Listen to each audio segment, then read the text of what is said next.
আমাদের ছোট্ট গুড্ডু দুধু খাচ্ছে এখানে।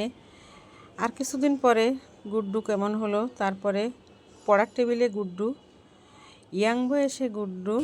আর এই যে দেখো আমাদের আজকে একেবারে শেষ বেলায় গুড্ডু, 6 বছর বয়স হয়েছিল ওর।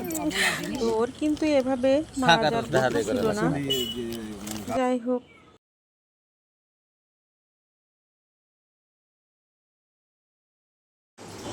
আমার কিছু বন্ধু হয়তো জানো আমার গুড্ডু কিভাবে মারা গেল। তো এখনো কিন্তু গুড্ডু জীবিত আছে। এই যে দেখো গুড্ডুকে যখন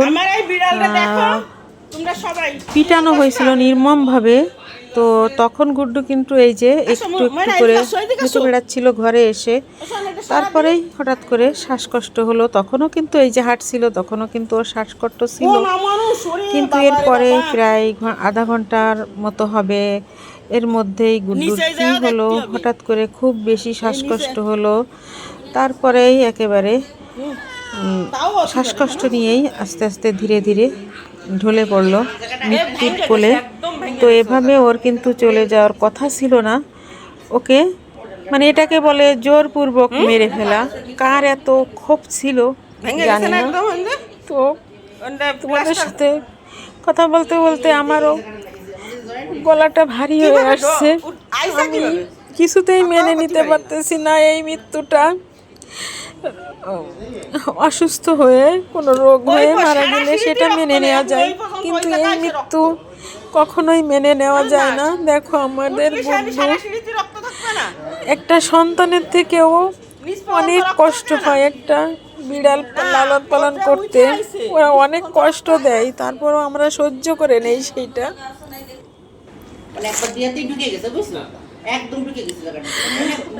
আমার হাজবেন্ডকে তাকে দাদু দাদু বলে ডাকতো, ছাদে থাকতো সবসময়, খুবই একটা নিরীহ। ও কখনো বাড়ির বাইরে যেত না, ও শুধু একটু সিঁড়িতে, ছাদ খোলা থাকলে সিঁড়িতেই থাকতো। তো এত ক্ষোভ কাটছিল। তো এই যে দেখো বাড়িওয়ালার দরজার সামনে এইভাবে পড়েছিল। তোমরা একটু দেখো। আচ্ছা তাই অ্যাক্সিডেন্ট করছে? তা যে পরিমাণ রক্ত, না না না না আমি এক সেকেন্ড বলি, যে পরিমাণ রক্ত আপনার গ্যারেজে কোথাও রক্ত নেই, ও পা তুলে হাঁটতে পারতেছে না, জানলা দিয়ে ঢুকলো কিভাবে? আর আপনি এত শিওর হলেন কিভাবে যে ওই করছে? মা বাবাকে? তার মানে আপনারা দুজনেই মিলিত? বাজে কথা না, আমি আপনাদের বিরুদ্ধে আইনি ব্যবস্থা নিচ্ছি। যে ভিডিও করে নিয়ে গেলাম আমি আপনাদের বিরুদ্ধে। আপনার কথাবার্তা শিওর, এইখানে রক্ত, ওইখানে রক্ত, আর কোথাও কোনো রক্ত নেই। গোড়ায় গোড়ায় কিভাবে আসবে? ও তো হাঁটতে পারতেছে না, ও তো হাঁটতে পারতেছে না। ঝগড়া করবো না কেন? আমার বিড়ালটা মৃত প্রায়। আপনি পছন্দ করেন না, আপনার মারার কোনো অধিকার নাই। অবশ্যই মারছেন, আপনার দরজার সামনে রক্ত, আর ওই রক্ত। আন্টি আপনি আমার সাথে আসেন, দয়া করে আসেন। ওর অবস্থা দেখেন আপনি, পাতলে হাঁটতে পারতেছেন, ওর গায়ে এমন ভাবে মারছে, ওর নাক দিয়ে মুখ দিয়ে রক্ত বের হয়ে গেছে। ও জীবনে ওই রকম হয় আঙ্কেল করছে, তা নাহলে মাহু আঙ্কেল করছে।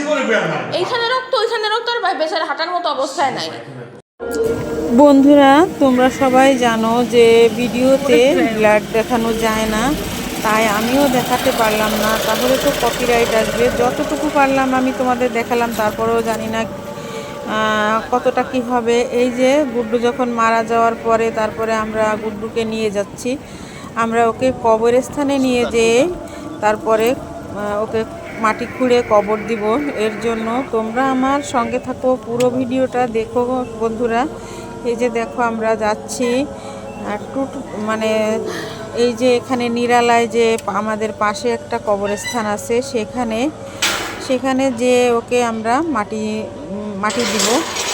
তো শহরের পরে মাটি দেওয়ার কোনো মানে আশেপাশে তো কোনো জায়গা থাকে না, এর জন্য আমাদের নিয়ে যেতে হলো। আর গ্রামটা তো অনেক দূরেই, এর জন্য আমরা এই কবরস্থানে একে তাদের পারমিশন নিয়ে তারপরে সেখানে আমরা ওকে কবর দিয়ে আসলাম।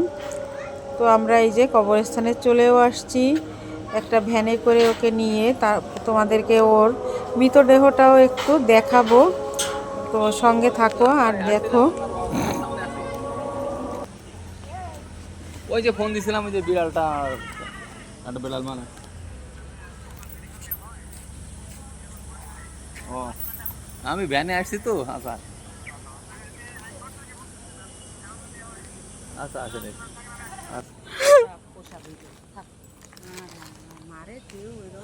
জিনিস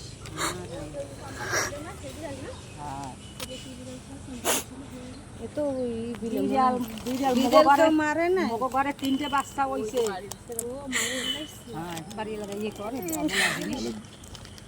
থাকার দেখা দেখে করে লাগবে। বন্ধুরা শেষবারের মতো একটু গুড্ডুকে দেখে নিচ্ছি, মুখটা একটু শেষবারের মতো দেখি, তোমরা একটু দেখে নাও। লাস্টে আর চাইলেও তো কোনোদিন আর দেখতে পারবো না।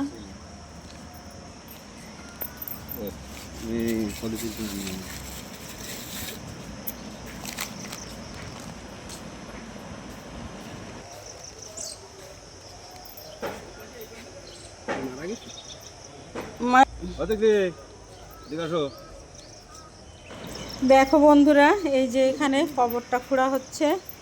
কবরটা খোঁড়া হলে এখানে ওকে মাটি দেবো। তো আর কিছু বলার নাই, আর কি বলবো। তো তোমাদেরকে আমি একটু কবর খোঁড়া পর্যন্ত দেখাই, তোমরাও আমার সঙ্গে থাকো। মন মানসিকতা তো ভালো না, তোমরা বুঝতেই পারছো। তো অনেকেই আছে বিড়াল পছন্দ করে না, আবার তাই বলে যে একটা বিড়াল একেবারে জীবনে শেষ করে দিতে হবে এইটা না। তোমরা কাছে আসলে তোমরা একটু তাকে হাতে একটা লাঠি দিলেই কিন্তু ওরা দৌড় দেবে, কিন্তু তোমরা এভাবে কেউ মেরে ফেলো না, এভাবে বিড়ালের গায়ে আঘাত করো না। এটাই হচ্ছে দাবি তোমাদের কাছে। সঙ্গে থাকো বন্ধুরা। দেখো কবর খোঁড়া শেষ হয়ে গেল, এখন নিয়ে যাচ্ছে ওকে মাটি দিতে। মানুষ করেছি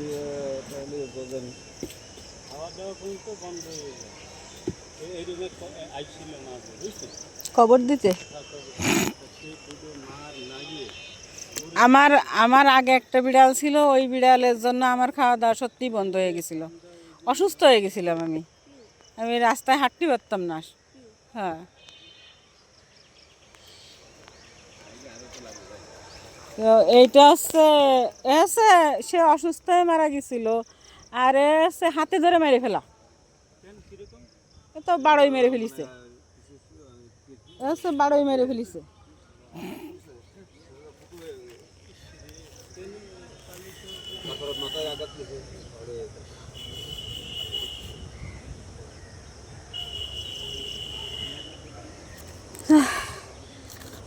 দুনিয়ার যন্ত্রণাও শেষ হয়ে গেছে। পলিথিন দিবি কেন? পলিথিন দিলে আর ভালো হয় না। আমি আমার গাড়ি ওই নাজির ঘাট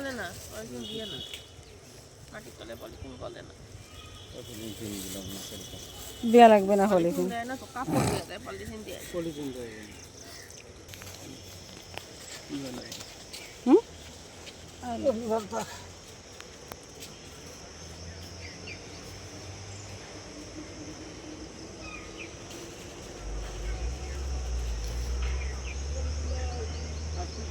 উপরে দিবা নাকি মুখের উপরে?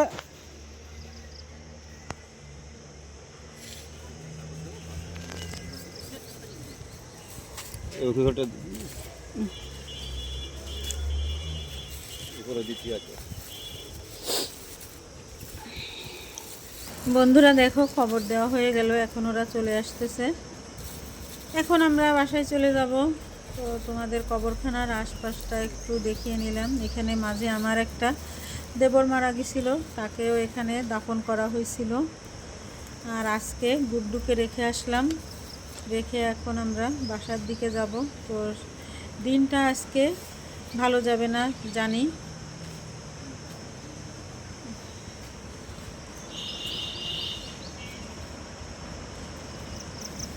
আসসালামু আলাইকুম।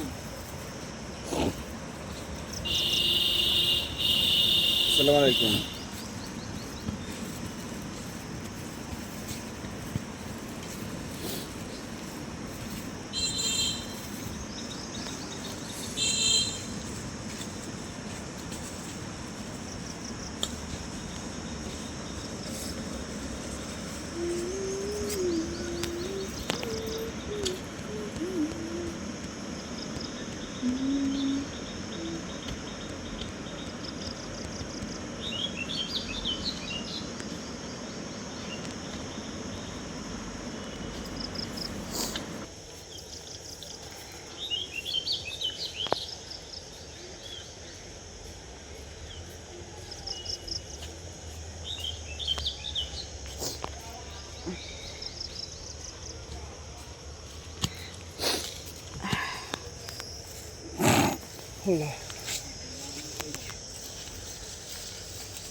তোমাদের মাথায় নিয়ে দিছিলাম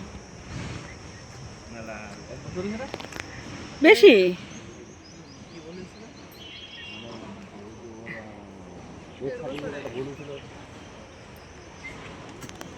সেই সময় আমার নাম্বারটা নিয়েছিলাম নাম বয়সে বলছিল না একজন বয়সের ছেলেটা মারা গেল